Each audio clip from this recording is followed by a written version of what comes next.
Saudações, investidor! Tudo bem com você? Eu sou Franzin e você está no canal Aportando Conhecimento.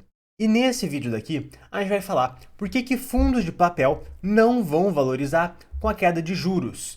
Então, basicamente, nesse vídeo daqui, a gente vai falar um segredo sobre fundos de papel, que na verdade não é bem um segredo, é só uma observação muito importante que alguns investidores acabaram não aprendendo ou esquecendo, mas esse conceito é muito importante para o seu desenvolvimento como investidor. Então, basicamente, ao longo desse vídeo daqui, a gente vai explicar por que os fundos imobiliários de papel não vão se valorizar muito com a queda de juros. Obviamente, vão acabar se valorizando, vão voltar ao patrimonial, o valor patrimonial, inclusive, vai até subir um pouco com a marcação a mercado, mas isso não vai ser não vai ser uma grande magnitude, não vai ser mais do que 10, 5%, dependendo do fundo imobiliário. Ao contrário dos fundos de tijolo, que vão acabar subindo de uma forma muito mais expressiva.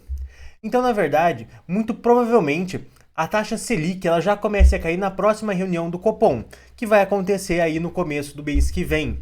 E muito provavelmente a taxa Selic, no caso, já vai começar a cair. Eu acredito muito que já no próximo comitê eles derrubem a taxa Selic ou em 0,25 ou em 0,5%.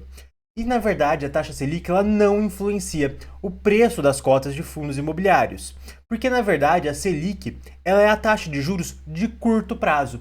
Basicamente, a Selic é a taxa que você recebe para deixar o dinheiro parado na sua conta lá no banco durante um dia. Eles pegam, na verdade, esse valor, fazem vezes 252, que é o número de dias úteis no ano, e aí você chega na taxa Selic, que realmente é divulgada, que é o número inteiro, bonitinho e tudo mais. Porque, na verdade, esse número de apenas um dia acaba sendo muito pequeno, e acaba sendo difícil de ser comparado, então eles fazem esse ajuste para divulgar a taxa Selic anual.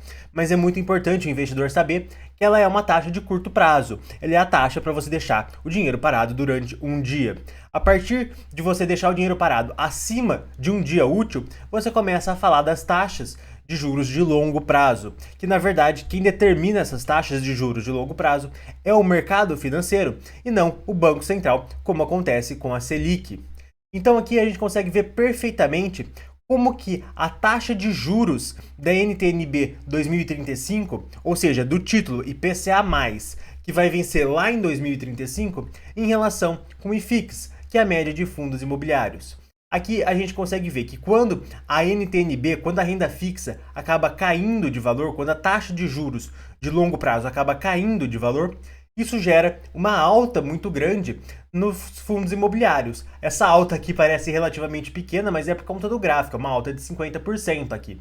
Então, na verdade, a gente vê muito o contrário também. Quando a taxa de juros acaba subindo, os fundos imobiliários acabam caindo de valor, como acontece em várias vezes aqui ao longo desse gráfico. Então, isso daqui é uma coisa muito importante para o investidor saber.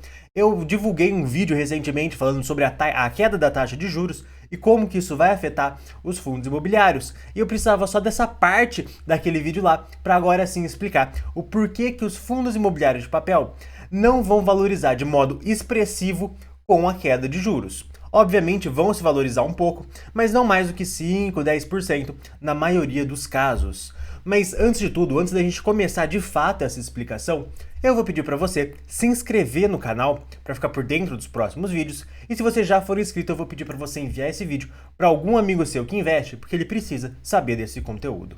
Mas agora sim, a gente vai falar os motivos que fazem os fundos imobiliários de papel não valorizarem tanto com a queda de juros. Então, basicamente, um fundo imobiliário de papel, ele investe no quê? Ele investe em certificados de recebíveis imobiliários, os famosos CRIs. E esses CRIs, ele seria o que exatamente? Na verdade, um CRI, ele é um título de renda fixa, ou seja, você está emprestando dinheiro para alguém, para alguma empresa, para algum empreendimento, e você já está pré-determinando uma taxa de juros que você vai receber disso. Então, por exemplo, você pode emprestar R$ 1 milhão para uma determinada empresa a uma taxa de IPCA mais 8%. Então, todo mês, essa dívida que essa empresa tem vai ser corrigida pelo valor do IPCA daquele mês e depois vai ser acrescentado 8% de juros ao ano. Então, na verdade, quando você tem uma queda ou uma alta da taxa de juros, o que vai acontecer com esse CRI? Bem, não vai mudar muita coisa. Ele vai ter até um aumento de valor devido à marcação a mercado com a taxa de juros, mas não vai ser algo muito expressivo, vai ser algo relativamente muito pequeno. E na verdade, o valor patrimonial de um fundo imobiliário de papel, basicamente, é o quanto vale os CRIs que ele tem em carteira, que seria basicamente o quanto de dinheiro ele emprestou. Então, se ele emprestou R$1 bilhão, o valor patrimonial desse fundo vai ser 1 bilhão, a menos que algum desses CRIs comece a dar problema, comece a ter inadimplência, gerar calote, o que não é muito comum de acontecer.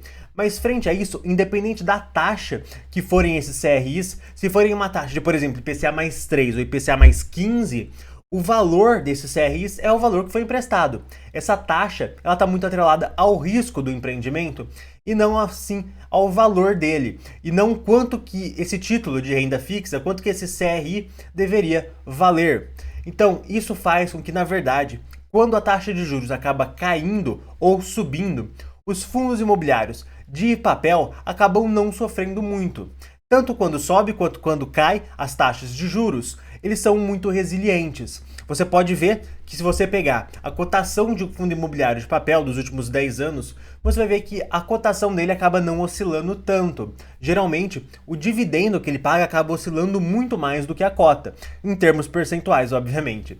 Então você vê que a cota de um fundo imobiliário de papel ela é muito mais estática, ela fica ali muito mais a um determinado valor. Isso por conta desse fundo imobiliário investir em CRIs que são renda fixa. Então isso é um ponto muito importante do investidor entender que quando a gente tiver de fato a queda das taxas de juros de longo prazo, que já vem caindo, isso daí a gente vai ver principalmente com uma valorização dos fundos imobiliários de tijolo. E esses sim vão sim valorizar muito com essa queda de juros. Mas isso vai ser um assunto para outro vídeo, então se inscreva no canal para você poder assistir esse outro vídeo que a gente vai lançar em breve, falando sobre como que os fundos imobiliários de tijolo vão se comportar frente à queda de juros. E esse vídeo vai chegando ao fim e eu vou estar recomendando outros 2 vídeos bem interessantes aqui do canal. Gente, um forte abraço e até o próximo vídeo.